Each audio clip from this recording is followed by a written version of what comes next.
message affirmation this morning is, I am all that I attract.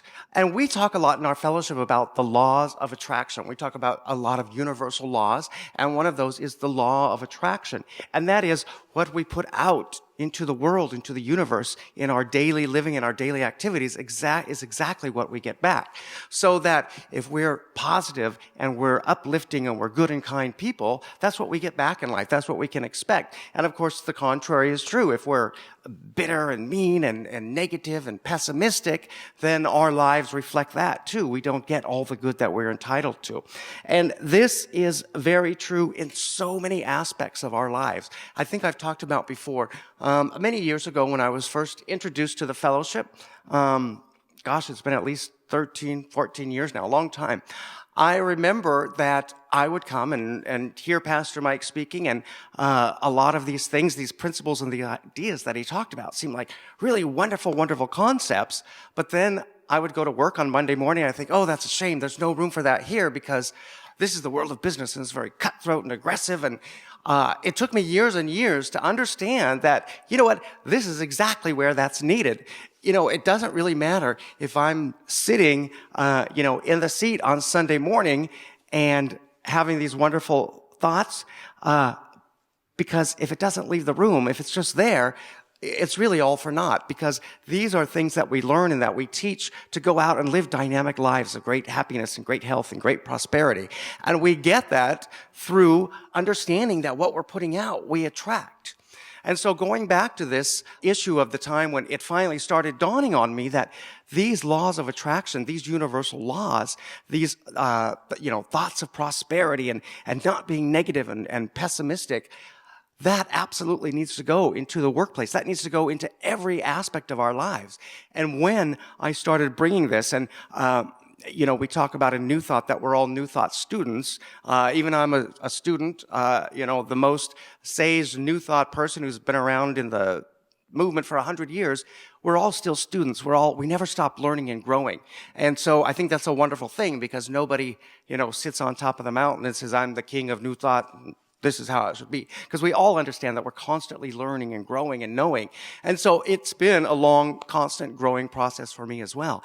But certainly when I started applying these principles, and I certainly started applying these laws of attraction in my work life and in other areas of my daily life outside of church, I started seeing the change. I started seeing how wonderful life can be because we're putting out all the things that we're expecting back. I had a friend who stopped by to visit the other night, and he was mentioning that he's a New Thought student, and that, it was interesting that we're in New Thought. He considers himself a New Thought student, but that he's going through some litigation now with some place he used to work, and it's been going on for years and years. And he was saying that it's a shame that he can be New Thought in all areas of his life except for that one. When it comes to that battle or that challenge that he's having, he can't be New Thought. And, on the one hand, I don't know that there is that we be New Thought. I mean, it's a way of life. It's not like, putting on your helmet and today I'm New Thought because I have my New Thought helmet on. But so I said to him, I said, well, you know what? That's where you need it the most. That is exactly where you need it the most. And, because he's of the opinion it's litigation. It's all supposed to be, knock down, drag out, lots of profanity and awful things to each other. It came back to this talk of the laws of attraction. I'm all that I attract. If you go to one of your, meetings or your arbitrations or something and sit down, and why don't you project being nice? Project this, feelings of love and acceptance. And, this is a challenge we're having, and we can get over it. We can resolve it, but we don't need to be, negative and combative, and because that's all we're going to attract in this, and which is probably why it's gone on, for years and years and years. And that's just an example of this law of attraction. And the idea that all these principles, all these things that we talk about every Sunday, that when you go out, when you walk out these doors, that's when you put it to use. That's when it is the most important time. Because if we all just sit around here and congratulate each other for having our wonderful, positive new thoughts, and then, leave and go into the world, and we revert back to negative thinking and, negative acts and deeds and words and thoughts, then of course, it almost negates the fact that we come here at all, because That's where it matters, is out there. We say, go forth and enjoy the world and live these lives of great happiness and great health and great prosperity. And understand that it all begins with this law of attraction. I am all that I attract. So as you get ready tomorrow to start your work week, you get up and brush your teeth, look in the mirror and say, what am I going to attract today? What do I want to come to me? Do I want to land this new account? Do I want to go to the doctor and get a wonderful, wonderful bill of health? Or, do I want to go and look at my bank account and take care of all of my financial obligations? Then I need to project this. I need to start by saying, you know what? There's enough. There's no lack. There's no limit. Even if I don't see it this minute, I know that by thinking and believing and understanding that there's no lack, there's no limit, by understanding that I am created in the image of God, God is perfect, therefore I am perfect. Know that, your bill of health from the physician, if there's a little challenge right now, keep that positive thinking, keep in that place. If you are having challenges in the workplace or, with your career or landing a client or a contract or some circumstance or situation, start seeing that as being resolved in your favor. And then along with that, when we talk about what do I attract, when you think all these, don't go and, cut the first guy off on the freeway getting in and, knock the guy over who's getting his coffee to get in front of the line.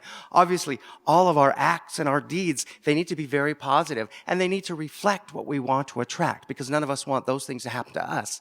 And the first way that we start that is by exhibiting what it is we want to attract. And understand that sometimes, especially when we do begin our process through this new thought journey, things don't happen overnight. It can take a while because just like when you learn something, it takes a while to learn it. So we're also unlearning a lot of old bad habits of negative thinking and negative thoughts and doubt and pessimism to replace it with these positive thoughts and, this understanding of prosperity, that everything that we want in life is out there for us and it all begins up here. And so when you start your day tomorrow, when you start the week ahead of you, realize, what do I want to attract? And then say, okay, that's what I'm going to project, and start that and have that in your mind and put that at the very forefront and know that there's all these wonderful things that I want to attract out there. So I'm going to be that first and foremost. So the question, as you take some time this week and hopefully you have time for some quiet reflection, ask yourself, am I being all that I want to attract? And I generally try not to just turn the affirmation around and add a question mark to it because that's a little hokey. But this is really, really a very simple and fantastic idea to comprehend. And ask yourself, because as I mentioned, we can't necessarily visualize all these great things and then go out in the world and be a bit of a stinker because, that's contrary, because you're not putting out what it is you're hoping to attract. So as you start the week, tomorrow morning, ask yourself, am I being all that I want to attract? And even throughout the day, as circumstances and situations arrive, when you're interacting with people or, there's a challenge or possibly an argument's about to come up, or there's some kind deed that you could do that you may have to go a little out of your way, or it might be a slight sacrifice, but if you did that, that would make somebody else's life so much nicer. So ask yourself, am I being all that I want to attract? And once you are, then of course, you are all that you attract. So be good in all that you do, in thought, mind, and deed. And the good news is that we all have the power to be and attract all that we desire. Everything that you desire, God has meant for you, but you have to do a little work yourself. So all that we desire, we have the power to attract every day in every way. And don't be dismayed by feeling overwhelmed. So many times I talk to people and they think that this is just such rubbish, How can that possibly be? You mean if I just think good things are going to happen? Well, you know what? We know that that's a starting point. Absolutely. Because definitely, if you think bad things, you can't expect good things to happen. If you go out and, knock over the neighbor's lemonade stand and, cut off people on the freeway, you can't really expect that good things are going to start happening for you. So every single effort counts. Every effort has its impact. So every little thing counts. I don't know if any of you ever heard the starfish story, and I'll try to be brief, but One day there was a young man walking down the beach, and he couldn't help but notice that all along the shore, for miles and miles and miles, all of these starfish had washed ashore. And he saw in a distance an elderly man walking down the beach, and every now and again he would stoop down and pick up a starfish and throw it in the ocean. And as the young man and the elderly man came closer, the young man said, "What are you doing?" And the elderly man explained, "Well, the tide is going out, the sun's coming out. If I don't get these in the water, they're going to die." And the young man explained to him, "But there's like hundreds of miles, and there must be thousands and thousands. You'll never get all these starfish saved, so why bother? I mean, how does it matter?" And at that point, the elderly man reached down and picked up a starfish and threw it in the ocean and said, "Well, it matters to that one." So, our every single effort, every little thing you do, as little as you think and as insignificant as you may think it is, everything counts. Everything counts. So as you're thinking about all the wonderful things that you want to attract, even these littlest things, you know what? Let somebody cut in front of you in line and smile at them, or, any number of wonderful, wonderful things that we can do in life that make other people's lives better. Everything has an impact. So by keeping our faith with the Lord and being all that we desire, we will attract that which we desire.